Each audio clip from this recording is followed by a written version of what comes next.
Security templates have been around a while in the Windows operating system on the server side, and so you can probably expect to see these mentioned on the exam. So let's talk about them just a minute here, and then I'll show you how to actually use these out there in the group policy editing tools.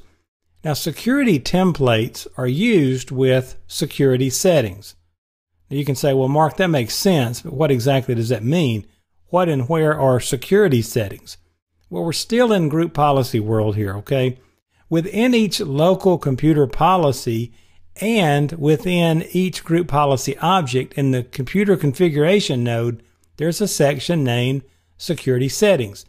Now, the bottom line is anytime you see security settings in either the local computer policy or the GPO world, that little section is unique. We can import and export the settings in that security section individually. Now, this is really cool because that security settings section includes settings for things like computer audit policies, account management settings, user rights assignments, and so forth.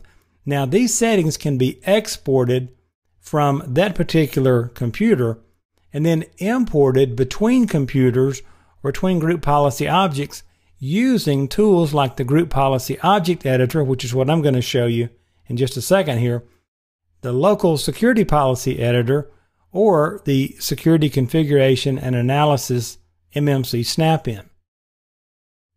Now, Windows Server 2012 provides three base security templates: the DEFLT or default base.inf file, the default SV for server INF file, and the default DC domain controller.inf file. These templates can be imported, then they can be used to create a standard set of security settings, and then you can export these settings and then import them into all your other similar machines.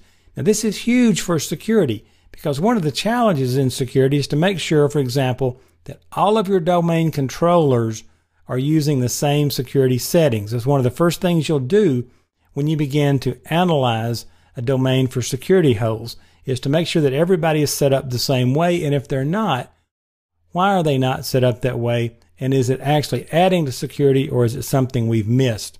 Now, where are these Windows Server 2012 templates? They're in the system root/inf folder. If you just did a default install and didn't move anything, it's on the C drive in the Windows folder in the INF. Now, there's other things in there. I'll show you that in just a moment, but I'll show you how to find those templates.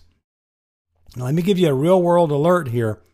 Do not import security templates on a production server without first testing them in a lab environment, because they can really toast you, okay? Toast you is a Southern technical term meaning make it not work anymore. You may find yourself locked out of the system with no way to get back in.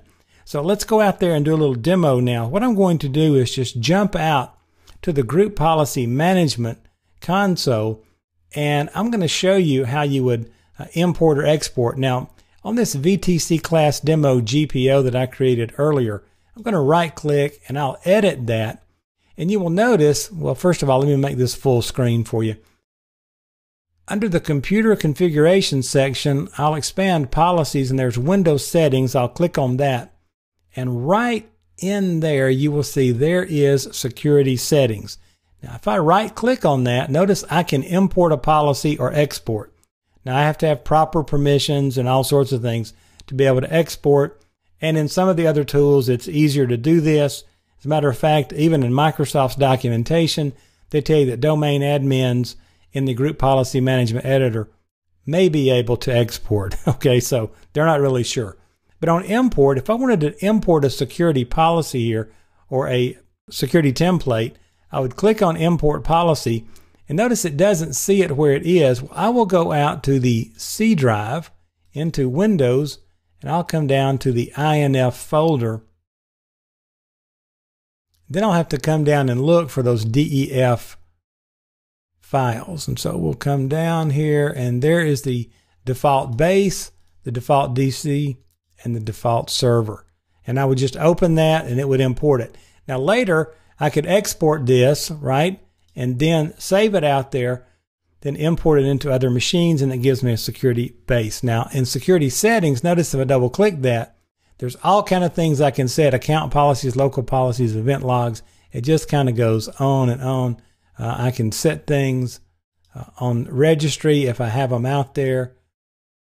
And you can just kind of go through and play with this and see, and I'm going too fast and it can't even read them all. But there's a lot of things that can happen here.